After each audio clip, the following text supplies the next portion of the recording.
Girls attending the second edition of the Science, Technology, Engineering, Mathematics, Music and Agriculture Hands-on Empowerment Fair troop into the hall.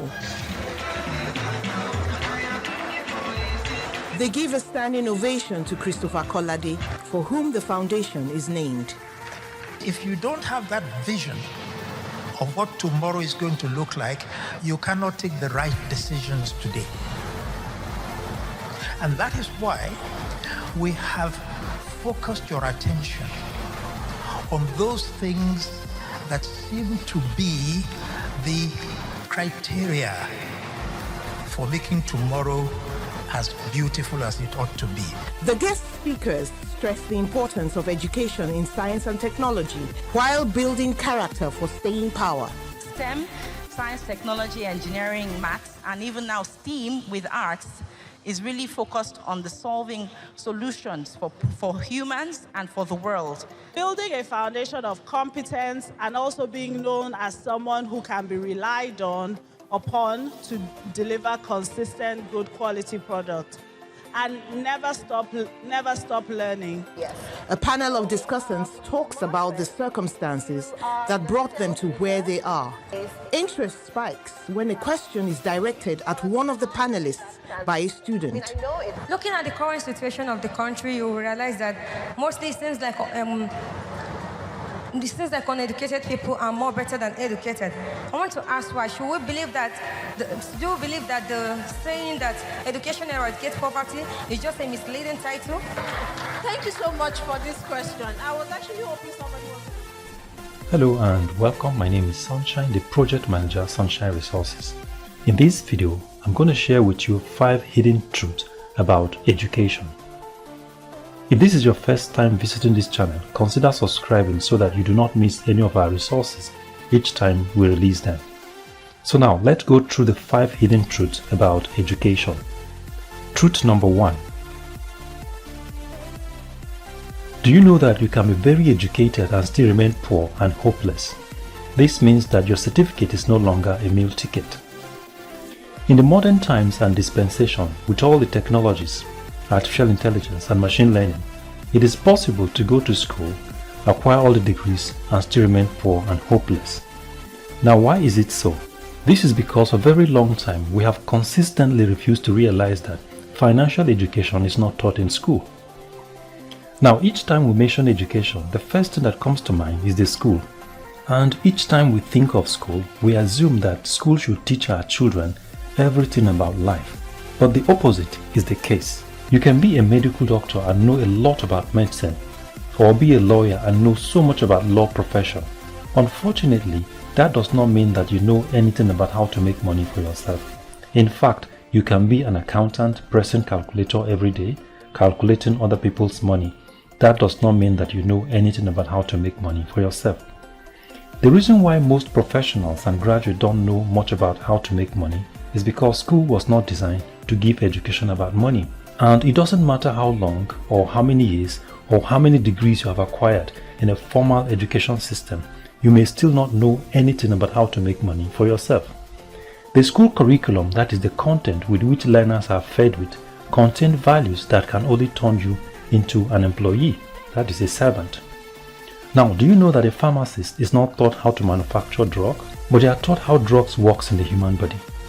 An electrical engineer does not know how to manufacture a diode or even an IC, but he or she is taught how an IC or a diode works in an electrical system. An automobile engineer is not left behind because he is not taught how to manufacture a car, but he or she is taught the mechanics and physics of a car. Now, knowing how a car functions or the mechanisms or physics of a car is not the same thing as knowing how to manufacture a car or even how to manufacture parts of the car. Similarly, knowing how Panadol works in the human body is not the same thing as knowing how to manufacture the Panadol. And just like GlaxoSmith Company would say in one of their advertisement slogans some few years ago, if it is not Panadol, then it's not the same thing as Panadol. Now imagine this scenario of 2 bicycle repairers, that is repairer A and repairer B. Your bicycle got spoiled and requires some major repairs, and you took it to a repairer that is repairer A. And when you got there, with his fake tools, instead of him to fix the bicycle, he started to lecture you. These are the wheels, and this is the gear system. This is the chain that transmits motion from the back wheel to the front wheel. The motion of the wheels obey the laws of circulatory motion. I'm very sure you will say this is rubbish and you will move your bicycle from there. You now move your bicycle to repairer B. Repairer B, on the other hand, does not know the physics of bicycle, but he knows how to fix the bicycle. He immediately picks his tools and starts to fix your bicycle. And in less than an hour, your bicycle was up and fine. So which of these two repairers is more valuable to you? So how come the knowledge required to make learners self-reliant and enterprising is hidden from the curriculum? And we are only given the knowledge that can virtually turn every learner into an employee and a servant. And so because you are not taught how to make money or create wealth in school, you can be dead broke even with many degrees. So what is the way out? You now need to know that education has lapses, because from time immemorial we believe that education is all and it can provide everything for us. That is no longer true. So what you should do now is to acquire financial education. I personally call it customized curriculum. That is, create your own curriculum of what you want to learn in order to become financially independent. This is because the school curriculum, which is designed for everybody, can only lift you from the bondage of illiteracy and ignorance to provide you a better version of yourself, but it cannot lift you from the bondage of poverty. Knowing how to express yourself or knowing how to speak Queen's English does not put money in your pocket. Truth number 2. Even after we've gone to school, acquire all the degrees, we are still uneducated, or even we are miseducated. In the past and even up till now, we have so much adorned education. Education is something that runs deep. It transcends every single century, continent and culture that ever existed. Education is something that people save their entire life to pay for it. Education has been something that people build their entire life around. But there is something critically very important that we must know about education. Everything we know education to be up till this point, we created it. That is, human beings created it. The knowledge, human beings discovered and structured them. The curriculum, human beings developed them. The degrees, human beings designed them. The roles of students, teachers and administrators, they are all created and designed by human beings. All these did not fall from the sky. They were all designed by some human beings some 100 years ago. Now, education itself is a social construct that we created hundreds of years ago. We decided the most important information. We decided how to pass it on, that is the delivery mechanism. But the big question now is it really working? That is what the education was designed to be. Is it really working? Today we find a lot of jobless and hopeless young graduates in our society long after acquiring degrees upon degrees. So what is the full meaning of education to you now? For some people, education is that degree they go and get from the University of Ibadan, or the Ahmadu Bello University, or even the Harvard University. Now, permit me to fashion out the meaning of education. For you to be able to understand me very well, you need to unlearn what you have learned before about the meaning of education. Now, education is not what you get in the classroom. Education is what you get every day of your life. A truly educated person is that person who learns every day. Education should be like food. It is necessary for your whole life, just like water. If you take water, food or oxygen every day, then you need the same as education. Now, this is not the same for so many people because they believe that the best education is the one received in the classroom. In other words, the education that is certified. Other forms of education received outside the classroom that are not backed up by any certificate are not important. And so because of that, when they come out of school, they do not learn anything anymore. In the information age, that is no longer obtainable because there are likely possibilities of having 80% of your grade in the classroom becoming 0% of your future. Now in this age, the education that may transform your life, lift you out of poverty, may not even come from the classroom, but an education in which you yourself created your own curriculum by yourself, acquired the knowledge, and apply it by yourself. Do not allow yourself to be miseducated. The world and the world of works is transforming. Virtually everything is changing. People acquire high-income ICT skills and work from the comfort of their homes to deliver services to millions of people all over the world. Such skills do not come from the classroom. They are customized curriculum. If you don't learn new skills, new ideas, you will not come across knowledge and skill necessary for you to create wealth and transform your life. So, what is the way out?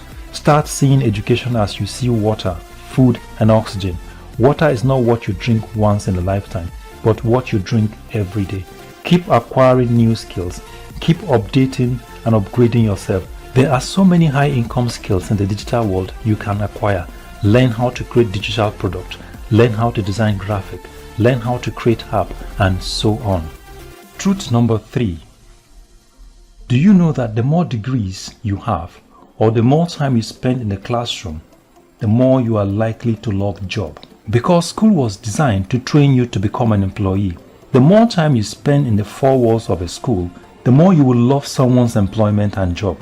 Have you ever seen a man or a woman who pursue a master's degree or a PhD because he wants to set up his or her business or company?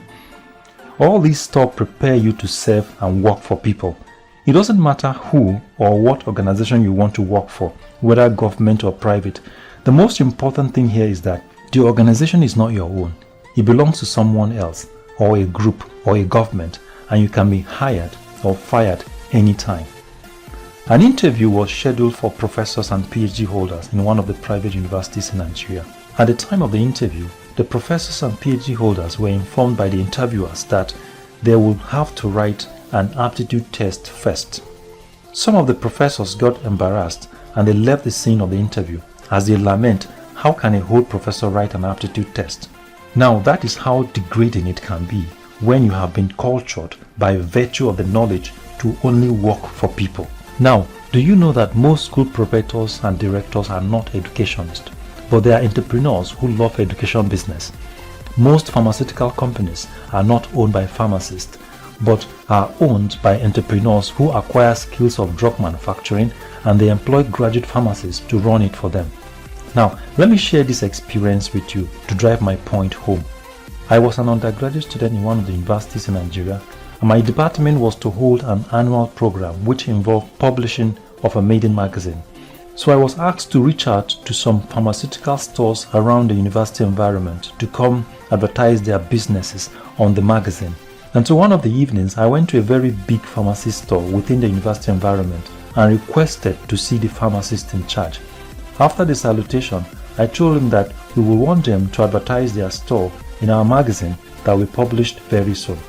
The pharmacist now asked me to see the medical director, whose office is just next door. And so I moved to the next door to see the medical director. In the same way, after the salutation, I told him my mission for coming there. I spoke for about 2 minutes because I have to explain to him the purpose of the annual program and the publishing of the maiden magazine. To my surprise, this man kept silence for about 4 to 5 seconds, and then his response was, "Which time una go do the program?" He responded in Pidgin English. In order to bring his tension down, I also responded in Pidgin English, "Na 2 months time." The point I want to draw here is that the medical director was an illiterate, but he owned such a big shop and he employed a graduate pharmacist. Does that make any sense to you? Does it sound like a fiction?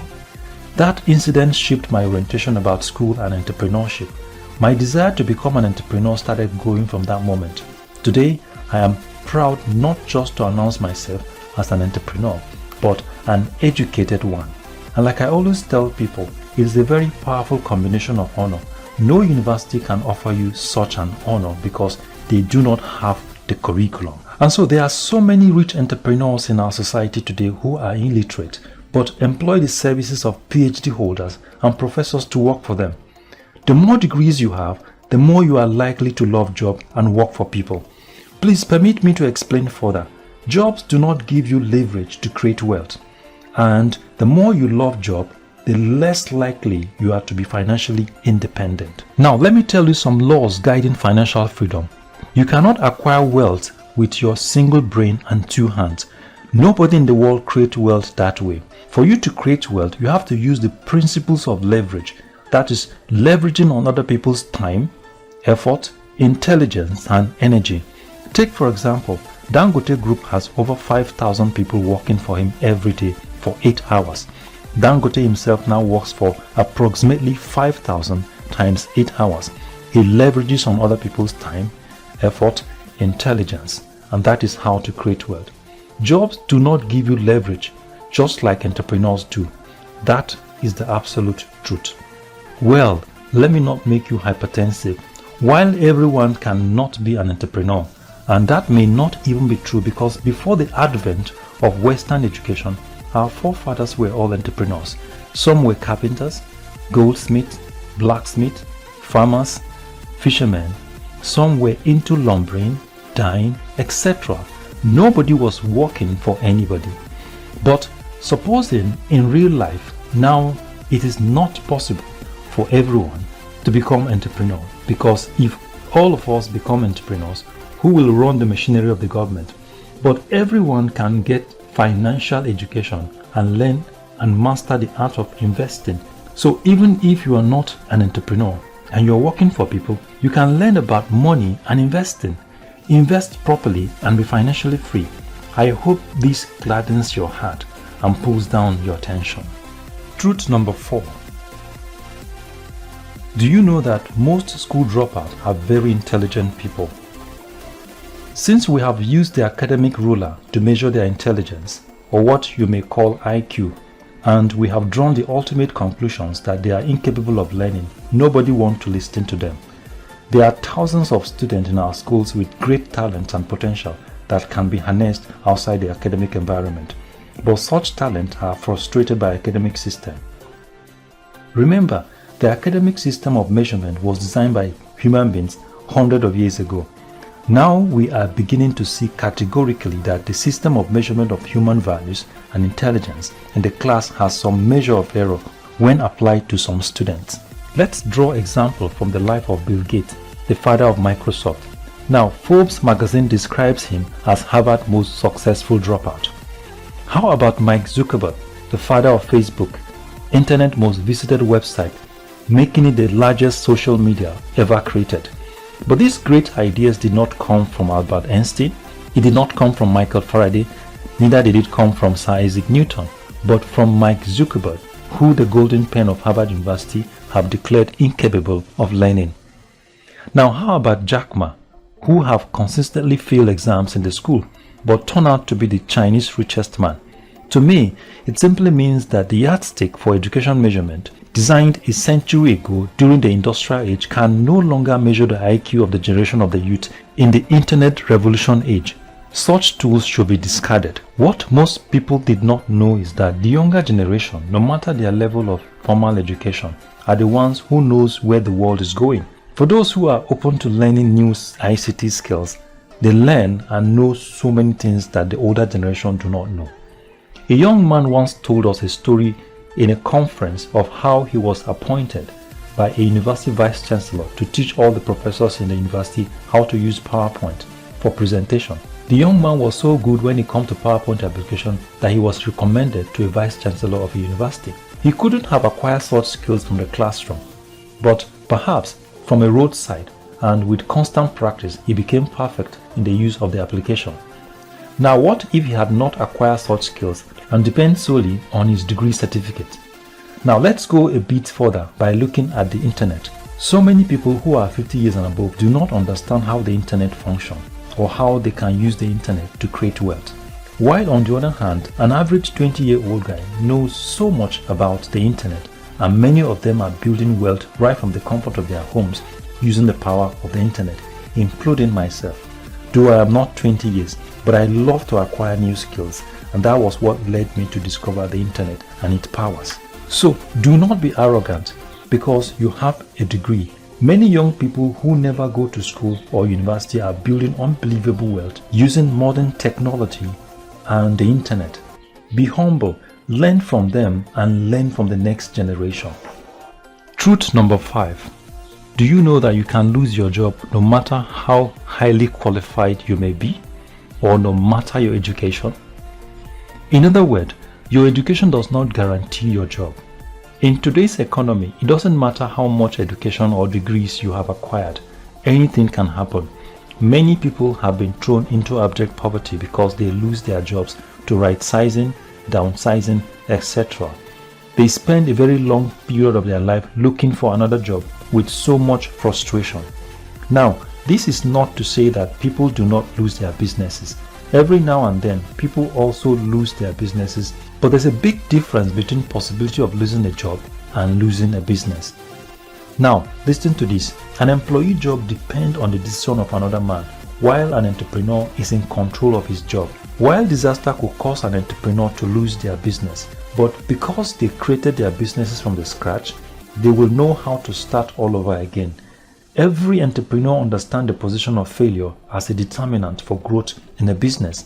Entrepreneurs usually understand that failure is part of what we manage in business. But when an employee is served with determination later, because he has no control over any situation here, there is nothing for him to manage other than to manage the frustration of becoming jobless. He now goes out to look for another job that may not be as good as the first one.